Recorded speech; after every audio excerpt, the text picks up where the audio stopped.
Welcome back. We'll be starting the newspaper reviews with The Nation. Major headline, Lamido attacks PDP governors over exclusion from chair race. Lotus Bank seeks to recover 1 billion withdrawn during glitch. How DSS aborted Utomi's shadow cabinet through legal process. Battle for 9 mobile ownership shifts to Court of Appeal. JAMB clears 85 underage candidates for admission. Here, 885 delegates ratify Oyebanji's nomination. Judge to IPOB leader Kanu. This is not economics. This is a criminal prosecution. What stories do we have in The Nation? Okay, so the Joint Admissions and Matriculation Board, JAMB, has cleared 85 underage candidates who participated in a special screening after scoring high marks in this year's Unified Tertiary Matriculation Examination for admission. So we know that usually there's a standard that you have to be a certain age to, go into university. But for special cases, for special people with higher IQ, they are given this exceptions. So the board announced the release of the results in a statement yesterday in Abuja by its public communication advisor, Dr. Fabian Benjamin. So it said that that this was conducted on October the 8th, and the people that sat on that panel were drawn from the Federal Ministry of Education, the National Universities Commission, the vice chancellors of different schools, and then the gifted school, amongst others. Yes, and that they actually had a lot of people that they actually had over 41,000 candidates who sought this consideration that were between 16 years, that were under 18 years, but only 182 candidates were given the chance to scale through. Yes, and congratulations to them. And then the category is actually tied to the 2025 underage complaint. So for people that missed it, that missed their screening, they're allowed to come back if they have credible reasons. So maybe I believe another day should be fixed for them if they missed the chance. Okay. Any other yeah, I took the Lotus Bank seeking 1.3 billion withdrawn from its account during a system glitch.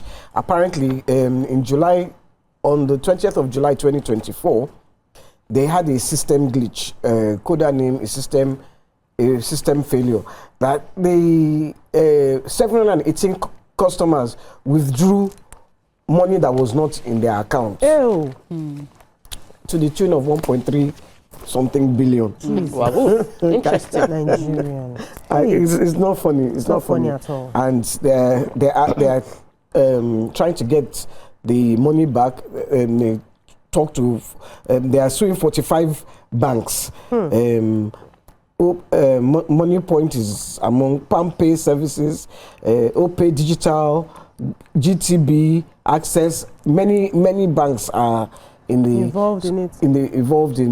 So maybe the customers must have transferred the money to those accounts. Yeah, But it may not be the fault of the banks that they transferred the money to. It won't be the fault of the banks. It's the customers who are fraudulent now. Yes, those customers should be picked. That's the first thing. Arrest those customers. You have only 200 naira in your account. You withdrew 200,000 because you noticed there was a glitch. You will be picked. Arrest them. It's a criminal offense. Yes, it is. It's a criminal offense. Now, wow. I have a story and I keep asking myself, would I do such a thing? Lie. When I know it's 15 naira, that's in my account. No, I won't even dare. Wrong. Anyway, really we have a story here. A scores of doctors recruited into Kwara State Civil Service between 2022 and 2025 have quit for greener pastures abroad. The state recruited 1,500 workers in cadres in the years under review, but over 1,000 are left. Said Chairman of the Civil Service Commission, Hajiya Habibat Yusuf, has said, telling reporters yesterday in Ilori on the sidelines of promotion examination for civil servants, he said over 2,000 of all categories of civil servants from grade level 7 to 17 would write the 2024 promotion examination interview. The state government last week inducted over 1,000 workers into the civil service. Now, the Civil Service Commission chief also said last week we did induction for over 1,000 civil servants recruited from 2022 to date. I know we recruited more than 1,005, but the Japa syndrome, especially in the medical sector, depleted the numbers. Scores of medical personnel have left for greener pasture, but we're still recruiting, especially in the health sector. It says we have cancelled those writing the promotion exam. After the week-long exam, oral interview begins November 3rd, and it will last for 3 weeks. So now that they are employing and people are traveling, so it's not just about recruitment. Now they also need to talk about the welfare, to talk about the incentives that will keep the ones that you have employed, you know, from, you know, jackpying to, you know, for greener pastures. Any other stories in the nation? Yes, so 2 political stories. I did not even know which one to pick because both of them are just abbreviated. So from the PDP side, the former governor of Jigawa, Lamido, is saying, why have they excluded him from racing to become the chairman, one of the chairman contending to be chairman for PDP? And he said all of the people that are contesting met him in PDP. Where were they in 1998 when PDP was formed? When they fought for the party, he and others fought for the party over the past 25 years. He said, I don't want to lose my composure. He has told the reporters at the PDP National Secretariat in Abuja yesterday. He mentioned that he did not like the fact that he was excluded from those that would be shortlisted, that had already been shortlisted to be the chair. On the other hand, in Ekiti State, it was a fanfare. About 885 delegates showed up to support the nomination or the candidacy of Oyebanji. The election is also one of those off-cycle election. So the campaign has started heavily, whether we like it or not.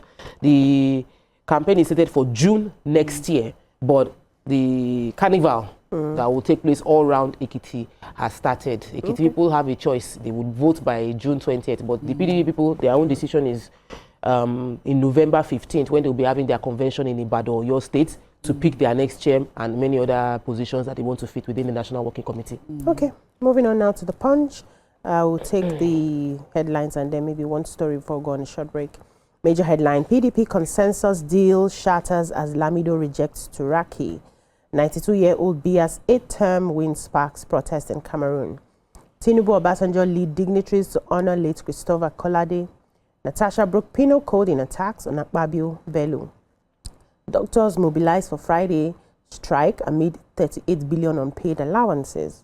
Insecurity: Tinubu presses new service chiefs for immediate action. Hardship: Akpabio Yilwada challenge Nigerians to monitor governors.